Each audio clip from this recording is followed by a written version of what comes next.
One of the plants that can make an outstanding statement in any landscaping is the rose. According to the University of Illinois Extension Service, and you can get more on the history of the roses from the University of Illinois Extension Service.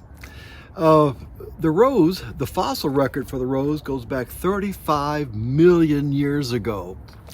About 5,000 years ago, there's evidence that the rose was being cultivated for garden use in China. In 15th century England, there was the War of the Roses, and the rose came to symbolize the various factions. But roses can be a challenge to grow. They can take a lot of time and a lot of attention, and sometimes they require really quite a bit of knowledge to really get that beautiful rose.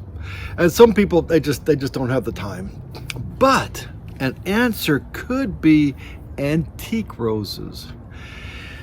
In Texas, or maybe throughout the country, the place for antique roses is the Antique Rose Emporium outside of Brenham. Really, it's right on the edge of Independence, Texas. It was a beautiful December day last week, and my wife and I took a trip to the Antique Rose Emporium. My wife bought me this beautiful sign to put outside the garden shed. This is my garden shed. It's not a room, it's this entire place.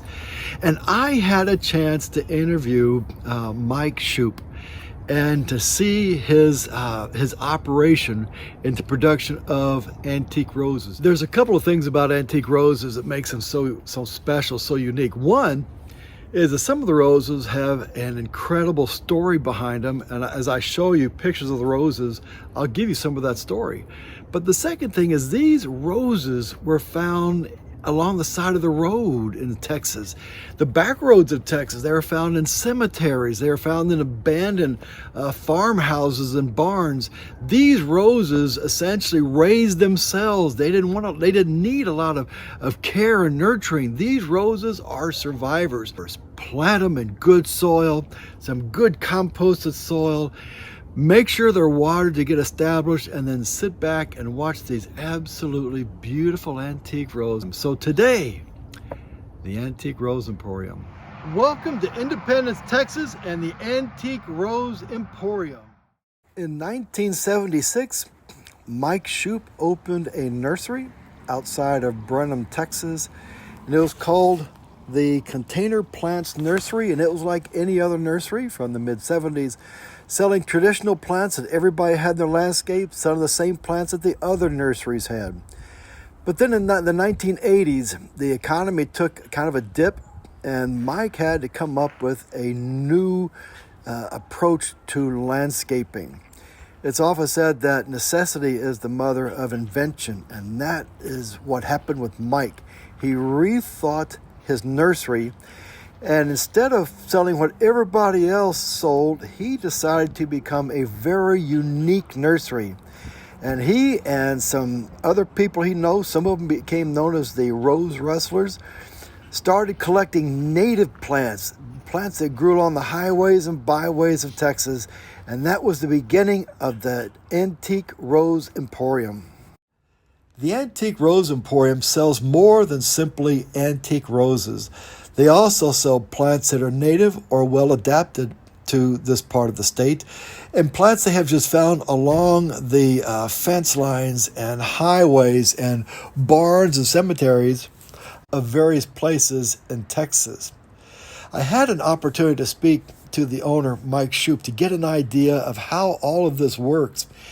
And it starts in October.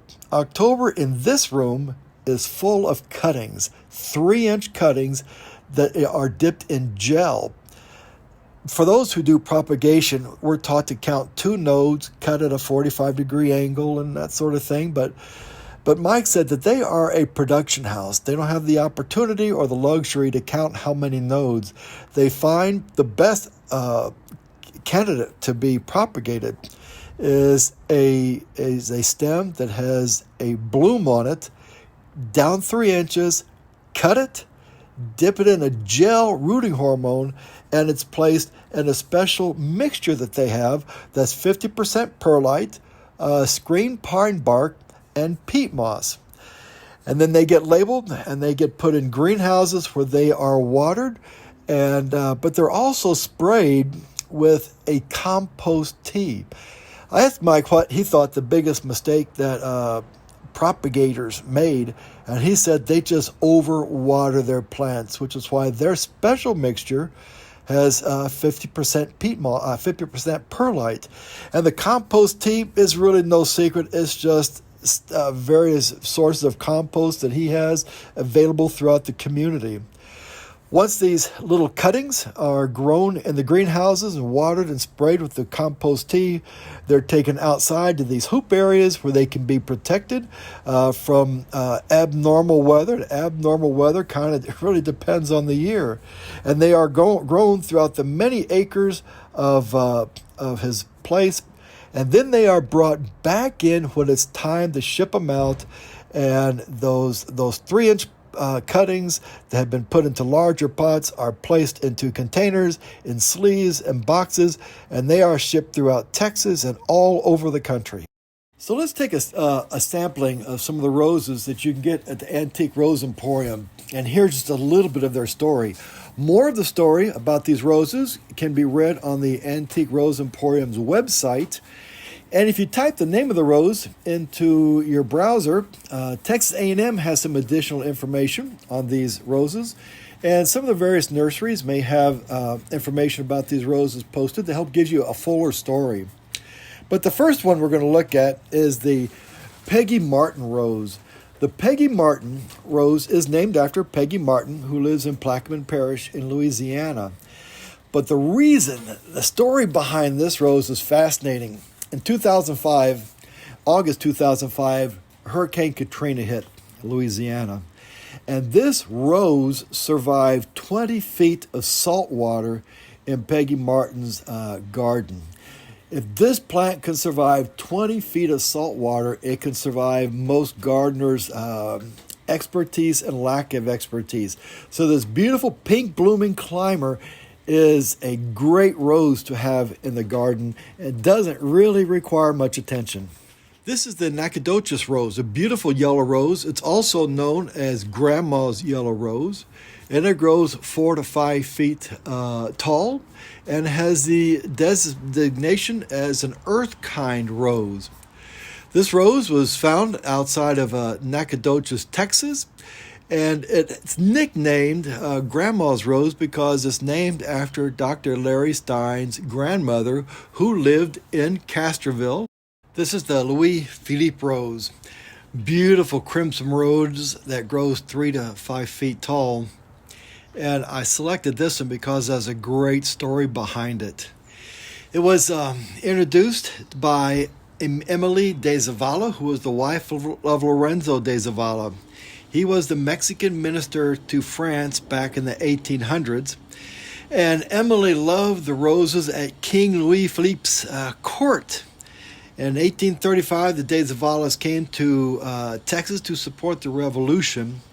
And on their land, across from the San Jacinto battleground, Mrs. de Zavala grew roses, including this one called the Louis Philippe.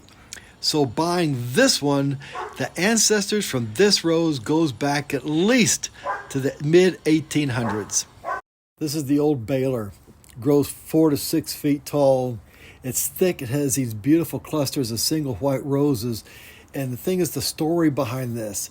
This rose was bred near the restored ruins of the original site of Baylor University, which happens to be right next door to the Antique Rose Emporium in Independence, Texas. Sometimes roses are found and they're given a name for the place that they found it, and after some research they find out the rose actually has an official name, so to speak. And that's the case with this one. Rose was originally called the San Marcos Red because it was found in a cemetery in San Marcos, Texas.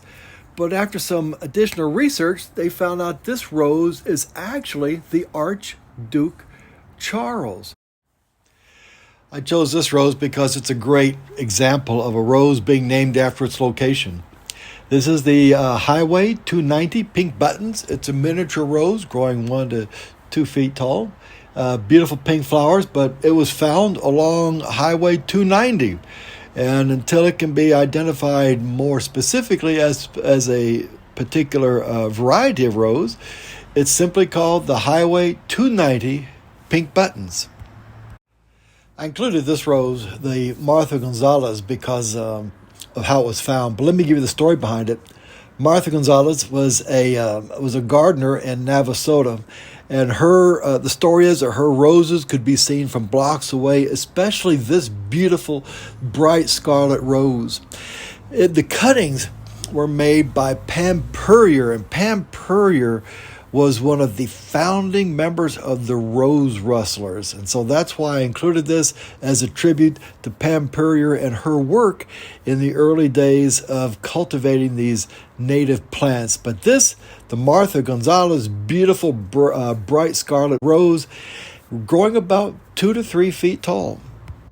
I'm featuring this rose simply because I have one. It's a souvenir to St. Anne's, and it was grown in St. Anne's Park in Dublin, Ireland. It's an earth kind rose, a program started by Dr. Steve George. The Duché rose, bred in Lyon, France by the Duché family in 1869. They bred many roses over a lengthy period, but this one caught their attention and bears the family name, and it too is a earth kind rose. These roses are just some of the plants that are sold at the Antique Rose Emporium, because they also have plants that have been found in the byways and highways of Texas, and so they are well-adapted plants. You can buy these plants online also if you just go to antiqueroseemporium.com, but if you enjoy roses, find them a little difficult, then this is the place for you to buy your roses. Online, in person, the Antique Rose Emporium. If you have a question about this video specifically, please email me. My email address will be bcmg, that's Bexar County Master Gardener. It's a private email, but I use those initials, bcmg61 at yahoo.com, and please tell me specifically the video to which you are referencing. If you have gardening questions in general, really a great place to start is your county Master Gardener program, and you can find them on the internet. This is the contact information for the Bexar County Master Gardener Association. Here's our email address. Here is our phone number. It's either a hotline or a helpline, depending on how much of an emergency it is or how bad your crisis is. If it's a crisis, it's a hotline. If it's not a crisis, you just have general question, it'll consider it a helpline. In Bexar County, we also have a Facebook page, and you are invited to become part of it and interact on our Facebook page. So I hope this video was helpful, and I'll see you at the next one.